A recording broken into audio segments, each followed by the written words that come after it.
Lata Mangeshkar London और नूरजहां शेखुपुरा हैं। नूरजहां सिर्फ पंजाबी गीत ही गा सकती थीं। नूरजहां एक बदमिजाज गुस्सैली और बदलिहाज खातून थीं। नूरजहां को जहां इतने चाहने वाले मिले, वहां उनकी गायकी के बारे में भी बहुत से लोग उल्टी सीधी बातें करते हैं, मगर ये वो लोग हैं जो गायकी या मौसीकी को समझते नहीं हैं। इन मुनाजा बातों का मुख्तसर जायजा लेते हैं। हम मुवाजने और मुकाबले की मारी हुई कौम हैं। हम बजाय तारीफ करने के हर जगह मुकाबले करने बैठ जाते हैं। नूरजहां का मुवाजना लता जी से किया जाता है कि कौन बड़ी सिंगर है। हम ये बात क्यों नहीं समझ पाते कि हर आवाज का अपना अलग तासुर होता है। एक सादा सी मिसाल है, अगर 50 की दहाई की 5 मकबूल सिंगर्स को लें, जैसे नूरजहां, लता जी, शमशाद बेगम, गीता दत्त और इकबाल बानो। अब आप नूरजहां और लता जी को जितना मर्जी मेलोडी क्वींस कह लें, मगर क्या वो दोनों शमशाद बेगम की तरह खनकदार और करारी आवाज में गा सकती थीं? नहीं ना। ऐसे ही शमशाद बेगम गीता दत्त की तरह धीमे और मधुर आवाज में नहीं गा सकती थीं। इसी तरह इकबाल बानो फिल्मी गीत कद्रे क्लासिक और ठुमरी अंग में गाती थीं और उनका अंदाज भी सबसे अलग था। अब नूरजहां की गायकी का मुवाजना करना ही है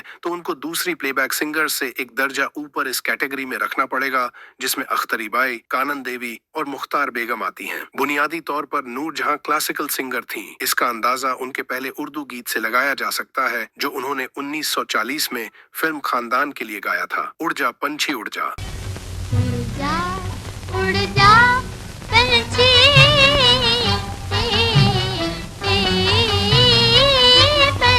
इस गीत में मौजूद आलाप और मुर्की सुनकर उनके फन और उस्तादी का अंदाजा हो जाता है। बचपन से ही वो म्यूजिक के बड़े मुकाबलों में क्लासिकल म्यूजिक के उस्ताद गायक के सामने गाती रही हैं। इसी वजह से उनका आकार बहुत साफ और तान आखिरी उम्र तक मजबूत रही। नूरजहां ऐसी सिंगर थीं जिसने खामोश फिल्मों में भी चाइल्ड स्टार के तौर पर काम किया। नूरजहां एक तारीख थीं जिसने इंडियन फिल्म इंडस्ट्री को बनते और फिर उरूज पर जाते देखा, जिसने वो दौर भी देखा जब हीरोइन की परफॉर्मेंस के साथ ही प्लेबैक सिंगर को बैठकर साथ साथ गीत रिकॉर्ड करवाना होता था। फिर नूरजहां ने वो दौर भी देखा जब 1945 में फिल्म जीनत के गीत बुलबुलो मत रो यहाँ आंसू बहाना है मना की वजह से नूरजहां को मल्लिका ए तरन्नुम का खिताब दिया गया। अगर नूरजहां की उर्दू फिल्मी गायकी की बात करें तो 1940 से लेकर 1970 तक नूरजहां ने बहुत उम्दा क्लासिक और शानदार गीत गाए और इन 30 सालों में उनकी उर्दू फिल्मी गायकी अमर और बेमिसाल रही। अच्छा, कुछ बजाहिर डिसेंट बनते हुए लोग फिजूल सा एतराज करते हैं कि नूरजहां पंजाबी ज्यादा गाती थीं, इसलिए वो कदरे लोकल सी गायक थीं। पहली बात ये कि बर्रे सगीर में इलाकाई जबानों में पंजाबी म्यूजिक हमेशा आवाम का पसंदीदा रहा है। अपने मजबूत और खुले गले की गायकी की वजह से पंजाबी अंदाज गाने वालों और सुनने वालों दोनों को ही मजा आता है। यही वजह है कि खालिस उर्दू गाने वाले गायक भी पंजाबी गीत गाकर बहुत लुत्फ उठाते थे। लता जी, मुकेश, इकबाल बानो, मेहदी हसन, तलत महमूद, महनाज बेगम, टीना सानी, गरसी जगजीत सिंह, रोना लैला, आशा भोसले, इन सब ने पंजाबी गीत बहुत शौक और मजे से गाए हैं। और सबसे बढ़कर मलिका ए गजल बेगम